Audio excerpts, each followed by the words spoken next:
Ana Dom es la cuarta tica o costarricense que entrevisto este mes, pero espero que no sea la última. Ya encontraré a otros ticos trabajando en proyectos de diseño para mejorar el mundo. En esta entrevista, Ana nos cuenta cómo fue virando su trabajo como productora cultural al de diseñadora, pasando por la investigación etnográfica. También cuenta cómo fue empezar la primera maestría en diseño de interacción en América Latina y sobre su trabajo en la Asociación Internacional de Diseñadores de Interacción. Ana, como muchos de los diseñadores que entrevisto, vivió un tiempo fuera de su país y después decidió volver. Ella vivió en Estados Unidos y en Chile. Nos relata su periplo por esos lugares, lo que fue haciendo y aprendiendo. Escuchemos su historia. Mi nombre es Mariana Salgado, esto es Diseño y Diáspora.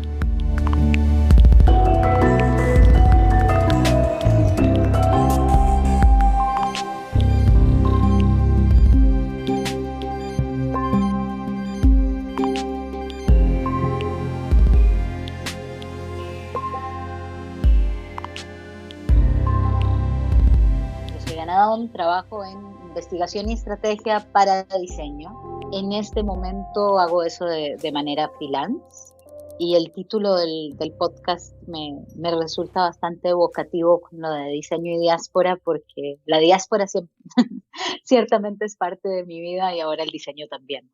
¿Por qué la diáspora es parte de tu vida? Soy costarricense, mi familia es chilena, y en realidad es chilena de origen europeo. Mi mamá nació en la República Checa. Entonces tenemos Segunda Guerra Mundial, van para Chile, golpe de Estado, Costa Rica. Esos han sido parte de los recorridos de nuestra familia. Bueno, eso fue muy interesante que vayan a Costa Rica, porque Costa Rica es uno de los únicos gobiernos que no tiene armada, ¿no? Sí, en realidad fue una decisión por el idioma. Mi papá era el que, bueno, estaba en el estadio en Chile y todo eso, y mi mamá era la que estaba gestionando la salida. Y tenían dos opciones, Inglaterra o Costa Rica. Y mi papá dijo, bueno, no hablo inglés, así que Costa Rica. Bueno, pero en Costa Rica no había riesgo de otro golpe de Estado, ¿no? Eso quisiéramos creer. Costa Rica es un país pacífico. Yo siempre he sentido, qué maravilla, de aquí no me echan, considerando mi historial familiar. Pero la situación política está bastante más convulsa ahora y bastante más polarizada, como lo vemos en todo el mundo. Y si bien no hay ejército, no te diría que no hay posibilidad de un golpe de Estado. Tampoco es que hay, pero no es esa situación, no es esa certeza que tal vez que en algún momento tuvimos. Y no tener armada, ojalá nos mantenga a salvo un tiempo y nos mantenga lejos de nada, de los dramas más sangrientos que hemos tenido en el resto de América Latina, pero nada seguro en este momento. Decime, contame un poco de tu carrera profesional. ¿Qué estudiaste, por ejemplo? Yo estudié periodismo, enojada con el mundo, porque aquí no había cine y no podía estudiar cine, no tenía cómo irme en ese momento y entonces estudié periodismo. De ahí pasé a trabajar, a formarme en lo que pude en producción audiovisual y a trabajar en producción audiovisual y producción musical en realidad. Fue un momento de crisis económica, ciertamente en Costa Rica, en bastantes países, y mis colegas, mis amigos que trabajaban en cine no tenían trabajo, entonces me dediqué mucho más a la gestión. En ese momento cofundé Sinergia, que fue el primer fondo para el cine de Centroamérica y el Caribe. Acá no teníamos financiamiento ni público ni privado para el audiovisual. Y trabajé en la creación y como productora de un sello que se llamaba Papaya Music. Y era con músicos también de toda Centroamérica. Entonces, la parte más fuerte del inicio de mi carrera tuvo que ver con artistas, con cultura y con un diálogo centroamericano, ¿no?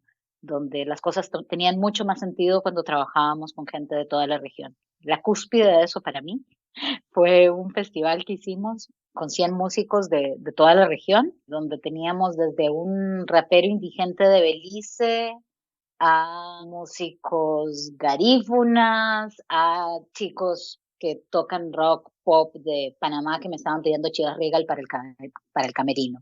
Digamos, una mezcla bastante grande y 10.000 personas en la audiencia y fue como, ya. ¿Y cómo te pasaste al diseño? ¿Cómo sucedió eso? Mira, eso fue en el 2006, que todavía trabajaba en música y cine, y mis causas en el mundo eran los creadores. La audiencia, y esto suena terrible, pero la audiencia te diría que era casi secundaria. Y yo tenía una deuda conmigo que quería que una buena educación y quería un espacio que me enseñara a pensar. Le puse a postular a universidades y buscaba palabras claves: Media, Culture and Communication. Y era como, sabía que iba a ser en inglés y buscaba esas tres palabras y me salían algunos programas de maestría. Y el que me parecía más entretenido estaba en MIT, que se llamaba Comparative Media Studies. Yo no tenía idea, o sea, medio sabía que MIT era una buena universidad, pero la verdad ¿Qué quiere decir Comparative Media Studies? ¿Qué es lo que comparas? es un programa declaradamente indisciplinado, donde el discurso por años ha sido que nos preparan para trabajos que aún no existen y comparamos a través de distintas disciplinas, a través de distintas plataformas, a través de distintos tiempos. Entonces, teníamos un grupo de investigación trabajando en periodismo cívico, otro trabajando en educación y juegos, otro trabajando en humanidades digitales, y en el que yo estaba trabajando con grandes corporaciones para hacerlas entender cómo la participación de las audiencias estaba cambiando la manera en que ellos se relacionaban con sus públicos. Entonces trabajaba con Turner, con Yahoo, con MTV, en este momento en el que era como el auge del user generated content, que ya es un concepto que ni siquiera escuchamos de nuevo, ¿verdad? Por ahí de la web 2.0. Y ahí fue donde le dieron vuelta a mi cerebro y me di cuenta que la gente era tanto más entretenida, tanto más interesante. Mi director de maestría es como especialista en cultura de fans. Entonces, su foco está más bien en ver cómo se dan esos procesos de apropiación y de creación desde las audiencias. Entonces, yo llegué a MIT con la certeza de que iba a hacer una tesis sobre distribución alternativa de cine en América Latina y terminé haciendo una tesis sobre los fans de Tecnobrega en el norte de Brasil. Perdón, ¿qué es tecnobrega? Tecnobrega es el tecnocursi, puede ser una manera de decirlo. Cursi no es exactamente la palabra brega, en jerga tica es tecnopolo, pero tal vez si te lo imaginas como una estética, piensa en Dolly Parton y la Tigresa del Oriente. Y ahí lo que había pasado es que le habían dado vuelta en Belén du Pará, le habían dado vuelta a la lógica de la industria musical porque los músicos estaban hartos de que los explotaran los sellos, decidieron lanzar toda su música gratis. Los piratas entonces se convirtieron en los curadores de la música. A su vez se la daban a los DJs que promocionaban a los músicos y así le llegaba público a los músicos a los conciertos y así se sostenía la industria. Entonces, había habido unas investigaciones muy lindas sobre esto desde el ámbito de Creative Commons, porque era como, wow, esta es la maravilla, la utopía, además, súper orgánica de lo que puede ser Creative Commons. Y yo quería ver cómo se relacionaban las audiencias en ese ámbito. Entonces me fui a janguear, me fui a hacer un trabajo etnográfico con lo que podríamos llamar clubs de fans, pero en realidad ellos se autodenominan equipos, ¿no? Que era como una relación mucho menos vertical con los músicos y donde, nada, las audiencias eran parte del atractivo. Pero todo esto todavía son estudios culturales, todavía no estamos en diseño, ¿cierto? Exactamente. Pero tuve suerte. Bueno, no tuve suerte. Tuve mala suerte porque me gradué en el 2009 en plena crisis económica en Estados Unidos. Entonces ya estaba utilizando técnicas antropológicas para estos distintos levantamientos, pero como que el universo del diseño no lo tenía claro, siendo que sí había trabajado en cosas que ahora podríamos llamar UX dentro de MIT, en colaboración con el Media Lab, qué sé yo, pero como que el nombre era lo menos que importaba. Entonces me gradué sin saber qué hacer. ¿Para qué iba a volver a Costa Rica si acá no había trabajo en lo que yo hacía y yo ni sabía qué era lo que hacía? y un antropólogo de consumo espectacular, Grant McCracken, que es un mentor mío durante el periodo en MIT, me llamó un día muy angustiado y me dijo, mira, bueno, si no tenés trabajo, te voy a tener que dar trabajo yo. Trabajé un tiempo con Grant, yo, no sé, lo ayudaba con su WordPress y sus relaciones públicas y qué sé yo, y hacía trabajo etnográfico con él. Y así iba formándome, terminando de formarme y viendo como posibilidades de quién me podía pagar por esta cosa. Y mis roommates conocían un estudio de diseño minúsculo que se llama The Meme Design, que era como el laboratorio que diseñaba conceptos futuros para Samsung en Estados Unidos. Entonces Samsung tenía como Samsung América, más para producción y mercadeo y qué sé yo, pero nosotros lo que hacíamos era entender cómo debían ser los productos en 5 o 10 años. Y no tenían nadie que hiciera investigación cultural. Por el tipo de trabajo que hacíamos, no era mucha usabilidad tampoco. Era como más diseño especulativo. En el fondo sí, en el fondo sí. Y para mí fue perfecto, porque además éramos 7, después pasamos a ser 15, qué sé yo, pero en ese momento éramos nada más 7 personas y yo era la que me hacía cargo de investigación. Entonces, nada, me iba por todo Estados Unidos a lavar ropa con las señoras, ver, casi siempre eran señoras, y ver, nada, cómo era el proceso, cómo eran las fantasías asociadas, dónde ponían la lavadora, qué significaba la lavadora en su entorno, la lavadora, el televisor, el control remoto, muy, muy orientado hacia devices, pero estuvo muy entretenido. Además que era una traducción cultural tremenda porque los clientes sí venían de Corea. Entonces teníamos coreanos llevados por una costarricense chilena a entrevistar estadounidenses, a entender cómo darle relevancia a estos objetos dentro de la vida de esta gente y que ellos entendieran por qué era, cómo se generaba esta relevancia, ¿no? Entonces, había momentos de shock absoluto. Pero vos no crees que el hecho de ser inmigrante y no ser estadounidense te hacía ver otras cosas que si no se te hubieran pasado? Absolutamente, absolutamente. Lo que nunca anticipé, nunca podía anticipar era que iban a ver mis clientes, porque esa ya era una cultura que para mí era al principio súper lejana, ¿no? Entonces, cuando mis clientes decían, es que no, son demasiado cochinos, ¿cómo echan la ropa interior a la lavadora con otra ropa? Nosotros en Corea tenemos una olla en la cocina grande en la que solo está para hervir ropa interior y esa es la manera correcta de lavar la ropa interior. Pero ¿cómo es en Costa Rica? ¿Las mujeres tiran las bombachas en la lavadora, por ejemplo? Sí, creo que sí, no sé, sí, yo creo que en cada caso será distinto, pero no hay como un statement así de identidad nacional al respecto. Bueno, en Argentina, por lo menos cuando yo vivía ahí, las mujeres lavaban a mano sus bombachas y las dejaban colgando en la canilla. En cambio, los hombres sí podían poner sus calzoncillos en la lavadora. Entonces, cuando vos vas a la casa de alguien, ves en la canilla colgando las bombachas, lo cual no sucede con la ropa interior de hombre. Tienes razón, no, y claro, ahí depende, pero no es tanto un tema es un tema de calidad de ropa interior, ¿no? Entonces, bueno, si tenés el encaje, si tenés el no sé qué, va, ¿Te parece? acá sí, o en mi vida sí, pero mi vida es un lugar muy extraño, entonces no sé. Y no he investigado este tema fuera de Estados Unidos. No estoy totalmente segura que sea una cuestión de la material, sino también es como que nuestra ropa interior se considera más sucia que otras ropas interiores. Sí, sí, sí, qué divertido. ¿Ves? Eso no esperabas que pasara en esta entrevista, ¿no? Que te... No, definitivamente no. Que hablemos de bombachas y calzoncillos, No, no esperaba. pero bueno. Bueno, y entonces después quisiste volver a Costa Rica, porque ahora estás viviendo en Costa Rica. Después no sabía qué hacer, que parece que es un estado que sucede varias veces en mi vida, y fui de visita a Chile, y en Chile que nunca me habían dado nada de atención con el tema profesional en general, porque soy de Costa Rica, paisito chiquitito, muy Banana Republic, de pronto llegué recién graduada de MIT y tuve 4 ofertas de trabajo en 15 días, ¿verdad?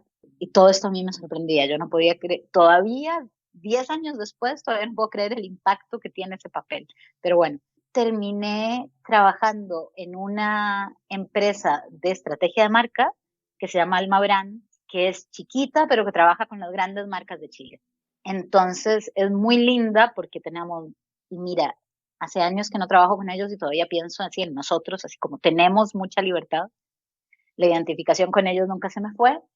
Me pusieron a dirigir un área que se llamaba Brand Innovation, donde básicamente aplicaba técnicas de diseño y de investigación de diseño para el tema de estrategia de marca, pero donde tenía muchísima más libertad de nada, de inventar cosas raras. ¿Y qué inventaste raro? Es terrible, yo me acuerdo más como de las cosas, de las culpas mías que de los logros, ¿verdad? Entonces fue como, me acuerdo que me fui y los dejé con un diccionario, con la tarea que no terminó saliendo al final, que, de un diccionario de inclusión financiera, que no era algo que ellos quisieran, ¿verdad? Que fue como que yo fui llevando la cosa y ya después para cuando me vine a Costa Rica ese proyecto quedó a medio camino y fue como, entonces esa culpa la arrastro. Tenía mucha libertad para inventar las investigaciones, tenía muchos recursos también, o más de los que he tenido acá, en el sentido de que en Chile hay antropólogos que trabajan en esto. Entonces tenía un equipo de pronto de 2, 3, 4 antropólogos trabajando sobre un tema. Era una experiencia bien interesante la de no hacer yo la investigación primaria directamente.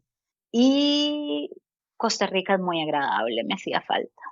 Así que vine acá de paseo y una amiga era la vicepresidenta de una universidad. Estaban viendo qué podían hacer en términos de diseño de interacción o diseño interactivo o algo que se pareciera.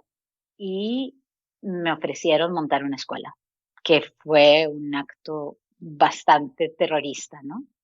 Pero vos hasta ahí no habías trabajado nunca de diseñadora de interacción, porque habías trabajado en marca.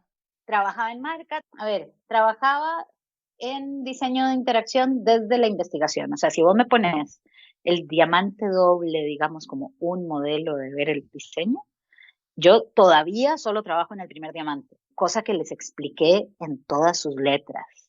Por eso, si vos me preguntaste que qué hago yo, y yo trabajo en investigación y estrategia para el diseño. A mí me cuesta mucho verme a mí misma como diseñadora. Y hay gente que me dice, no, pero claro que los otros. Eso yo no entiendo cómo decirlo. Bueno, hay muchas maneras de ser diseñador, pero decime una cosa, entonces vos fuiste una de las que fundó la maestría en diseño e interacción en la Universidad de Veritas. Fui la que la fundó, Sí. sí. La fundé y la dirigí, sí. Ajá. ¿Y qué pasó con esa maestría? ¿Cuánto duró? Porque esa fue una maestría muy pionera en ese año. ¿Cuándo fue que la fundaron? En el 2012, creo, 2012, 2013, por ahí, duró como 4 años, fue poquito. Entonces, claro, todo el conocimiento que yo no tenía lo podía compensar trayendo gente buena a dar clases. Entonces, si bien hay muchas cosas que yo no sé, por lo menos, y que no hago, soy consciente de esas cosas que no sé y que no hago. Jugó un rol muy importante la generosidad de base que tiene esta profesión, este gremio. Entonces, desde que yo estaba en Estados Unidos, sí había empezado a participar de eventos de IXDA, había sido speaker en una interaction en Boulder en el 2011, y siempre sentí que podía echar mano de esa comunidad. Eso me salvó.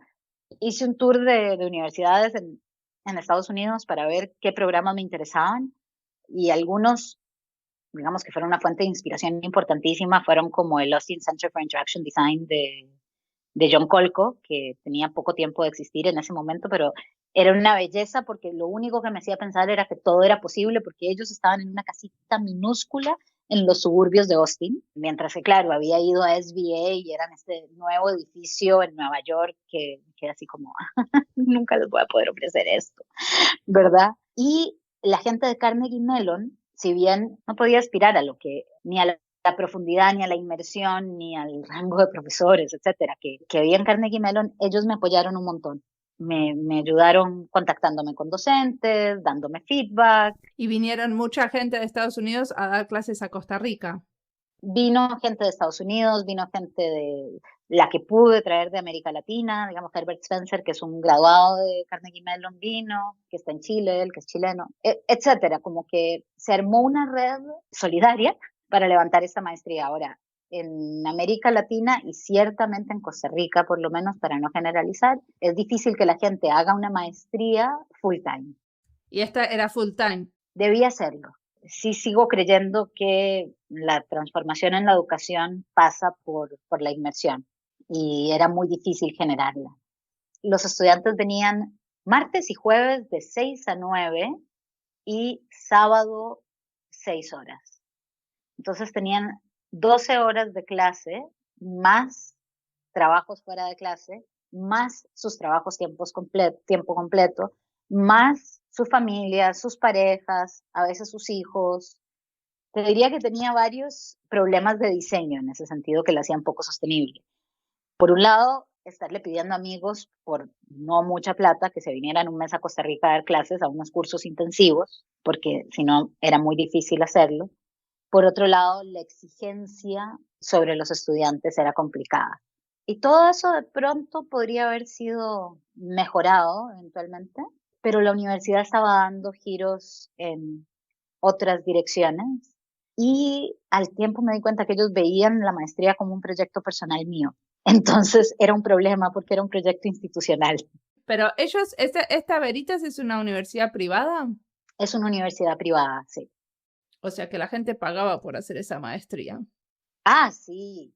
Y bueno, ese era otro tema. Era mucho más barata que cualquier maestría que se podía hacer ciertamente en Estados Unidos o hasta en varios países de Europa, pero costaba 2, 3 veces más que una maestría normal en Costa Rica.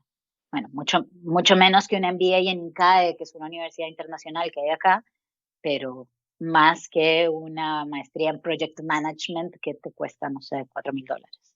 Porque vos con esa plata lo que hacías era traer a los profesores. Efectivamente.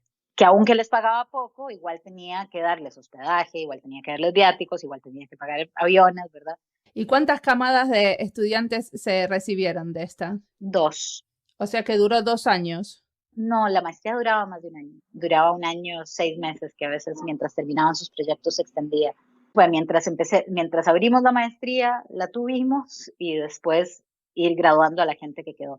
Así que hay 24 chicos, que no son chicos, 24 personas en Costa Rica, profesionales del diseño, que ha sido muy lindo verlos integrarse como diseñadores de interacción al medio en Costa Rica, porque nada, son unos coleccionables muy cotizados en este momento.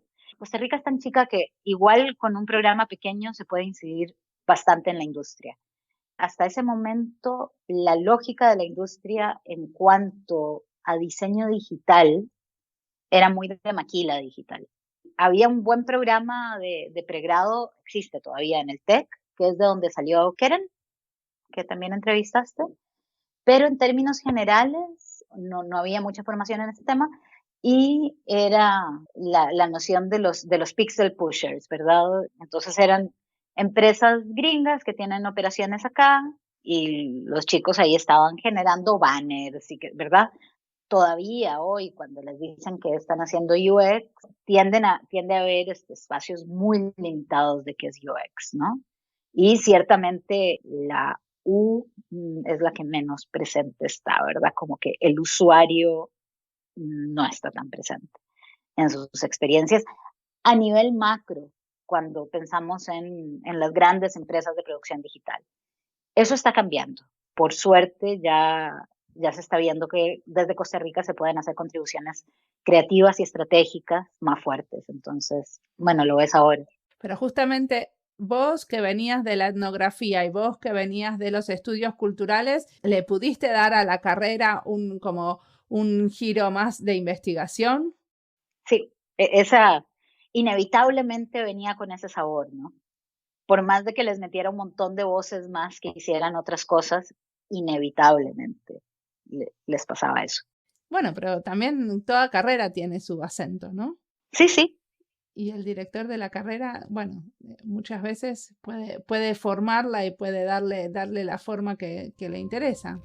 Sí, yo trataba de que efectivamente hubiese una multiplicidad de voces, pero no, era la directora y era la directora.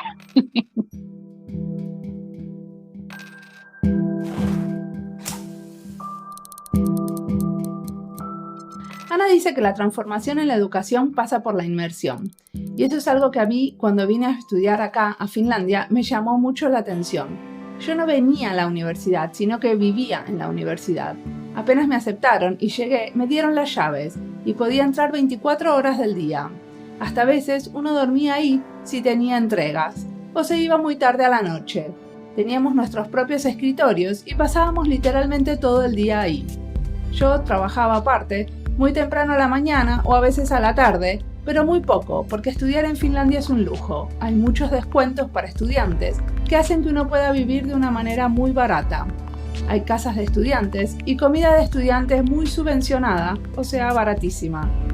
Lo que quiero decir con eso es que para tener una educación que permita la inmersión de los estudiantes, acá hay todo un sistema que apoya al estudiante. Uno puede estar muchas horas en la universidad por estas subvenciones del Estado. Y esa inmersión hace que uno pueda compartir mucho tiempo con los colegas y los profesores. Hay un intercambio constante que no solo se produce en el aula. Y esa intensidad y ese compartir constante predispone más a cambiar hábitos de cómo uno piensa o hace las cosas. Se puede explorar mucho y hay tiempo para equivocarse. Bueno, sigamos escuchando a Ana.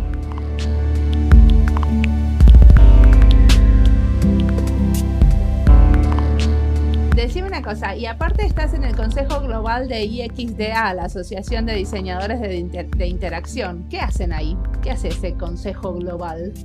Empezamos hablando un poquito de IXDA, para contextualizar qué hace el BOI. Pero IXDA es esta asociación que durante bastante tiempo tenía una narrativa interna como de la no organización, muy anárquica, que tiene unas características que son muy afines a mí. No es la organización de diseñadores de interacción, sino la de diseño de interacción, donde si te interesa el tema y quieres compartir el conocimiento que tengas, el que sea, bienvenido seas. Parte de esa premisa, que es tremendamente inclusiva.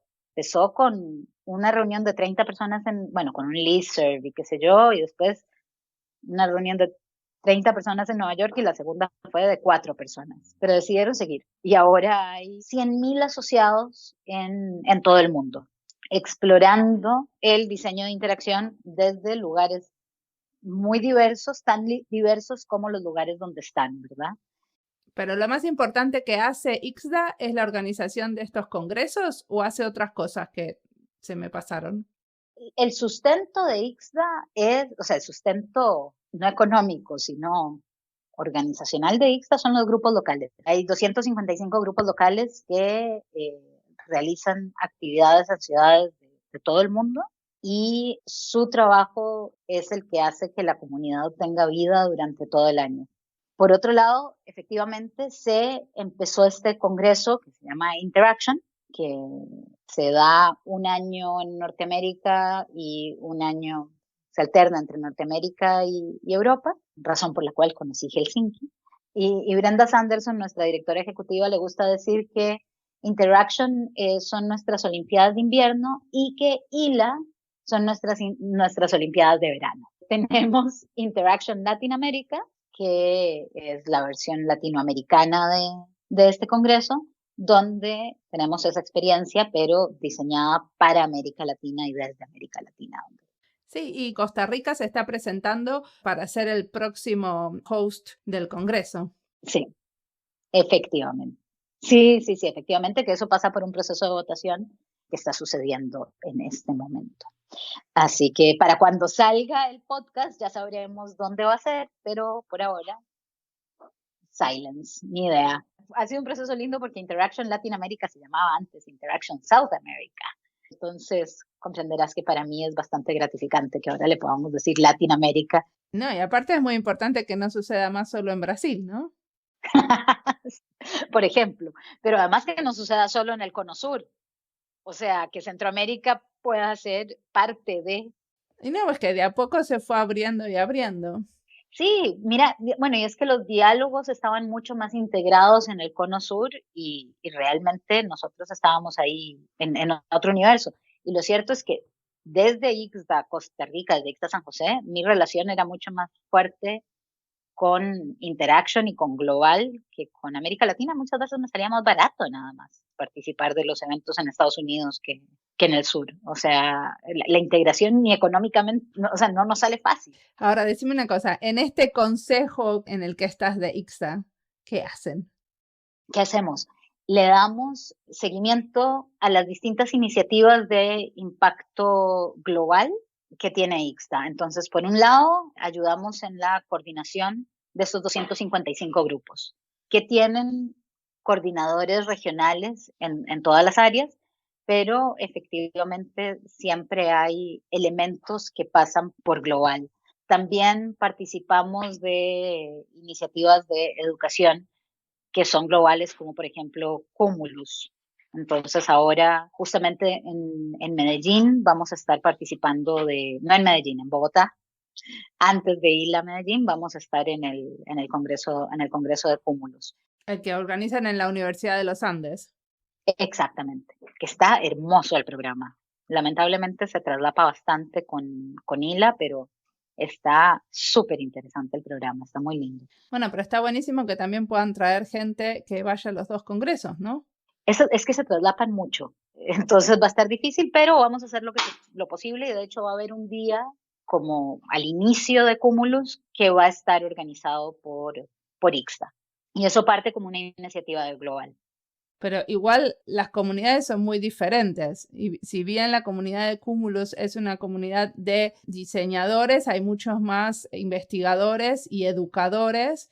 Y en ICSDA es más gente que trabaja como diseñadores.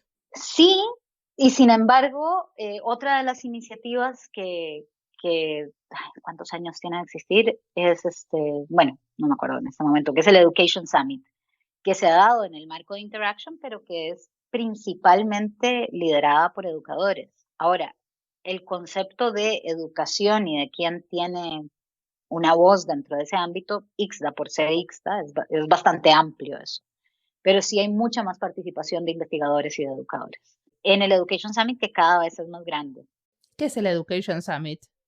Es un congreso de educación que empezó siendo una reunión de mediodía en el marco de Interaction y que ahora, nada, vienen 200, 300 personas, se cobra su propia entrada. O sea, es educación en diseño solamente. Sí, se ha dado ya, pucha, no sé, como 5 años, yo creo, 5 o 6 años. Más, de verdad ha sido muy lindo ver la evolución, porque empezamos y de verdad, o sea, yo fui el primero, el segundo, y era una sala de gente diciendo, pucha, ¿cómo deberían ser los programas? No estamos acreditados, un montón de reuniones, de conversaciones circulares que nos estaba costando salir de ahí, y de ahí eso ha crecido y se ha convertido en una iniciativa súper sólida, donde se dan discusiones de fondo muy buenas, y que al igual que Interaction y que el Student Design Charrette, tiene líderes que van rotando normalmente cada 2 años y que tienden a venir del espacio de la educación. Entonces, si te fijas en Medium, ahí hay bastantes publicaciones de eso y es un espacio muy lindo, digamos, y siempre es lindo, no sé, tener a Brenda Laurel ahí hablando como sobre su visión de la educación y poder en un espacio más íntimo conversar con ella, pero también ver estudiantes presentar también sus miradas sobre la educación en diseño, etc. Está eso, y después está el Student Design Charrette, que es otra de las iniciativas globales, que antes se llamaba el Student Design Challenge, porque me gusta cambiar el nombre a las cosas. Charrette. ¿Qué es Charrette? Charrette como espacio de desafío en pocas horas que tengan que desarrollar una propuesta de diseño y que estén ahí encerrados haciéndola. Entonces, como que eso, el Charrette refleja un poco más la experiencia del SDC, que lo hemos cambiado un montón y que tiene un desafío particular, ¿no? Que es que sea inclusivo, global, donde las condiciones de educación para los estudiantes de diseño son muy distintas en el mundo, ¿no? Entonces, ahí poco a poco hemos ido cambiando el programa para que lleguen los diseñadores principiantes que realmente se verían beneficiados de ese proceso, no necesariamente desde el aval de la educación formal, que sabemos que todavía no es igual en todo el mundo. O sea, eso es lo que antes se llamaban los challenges y que vos me invitaste a ser jurado cuando fue la versión en Helsinki. Sí, efectivamente. Ok, es eso. Sí. Claro, que ustedes hacían como una especie de talleres de Sí. varias horas donde los estudiantes trabajaban con un desafío. Sí, tenían 72 horas para resolver un problema. En esa época venían como equipo, ahora armamos los equipos en el Congreso propiamente. Entonces ha cambiado bastante la dinámica y buscamos eso, que vengan mentores y que sea, pero entonces auténticamente los ves cambiando su perspectiva sobre el diseño, sobre la cooperación. Entonces, es un proceso de transformación muy intenso en esas 72 horas. Y después, por supuesto, eso no le pasa a todo el mundo, pero después ves, o sea, una chica costarricense participó el año pasado y uno la oye ahora tremendamente empoderada, más que aprender nuevas técnicas, o que sea, aprendió a valorar su punto de vista dentro del proceso. Fantástico.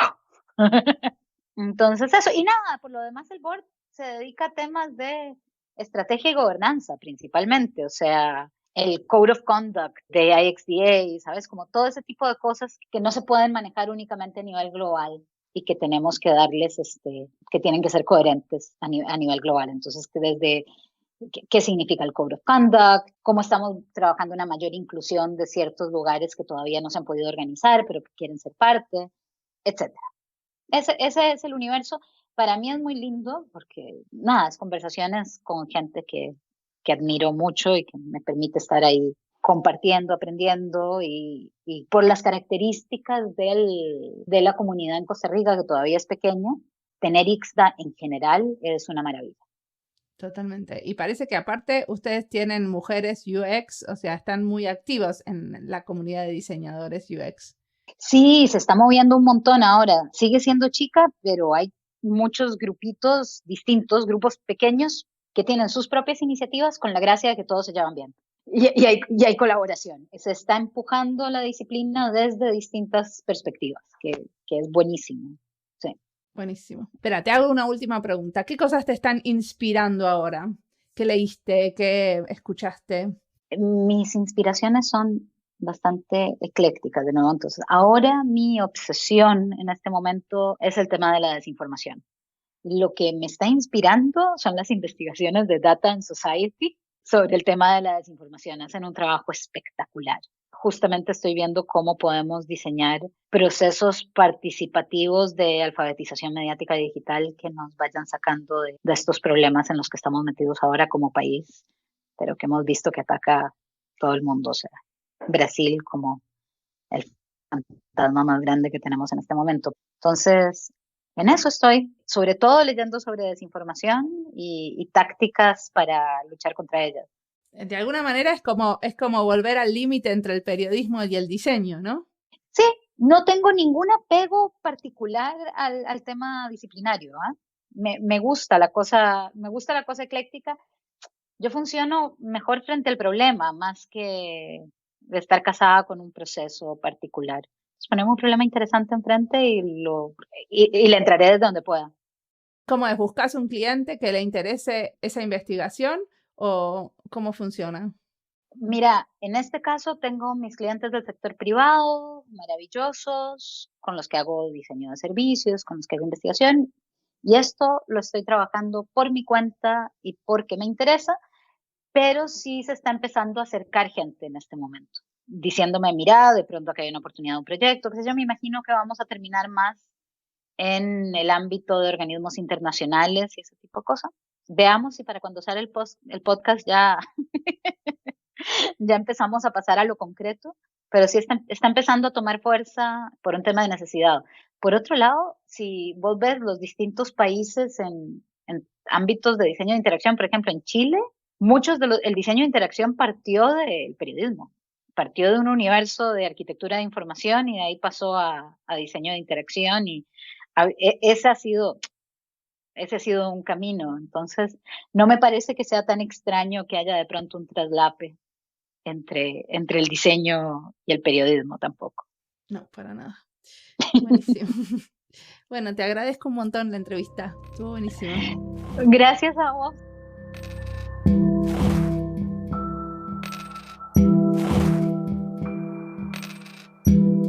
Me encantó cuando Ana cuenta que se puso a investigar el tema de la desinformación y entonces algunos colegas y amigos le van acercando de a poco algunos proyectos.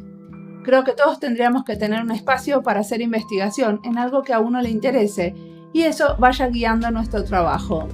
Hacerse ese espacio, o sea, darse ese tiempo, es importantísimo. Supongo que para mí hacer este podcast es un poco eso, darme el tiempo para investigar algunos temas en diálogo con otros.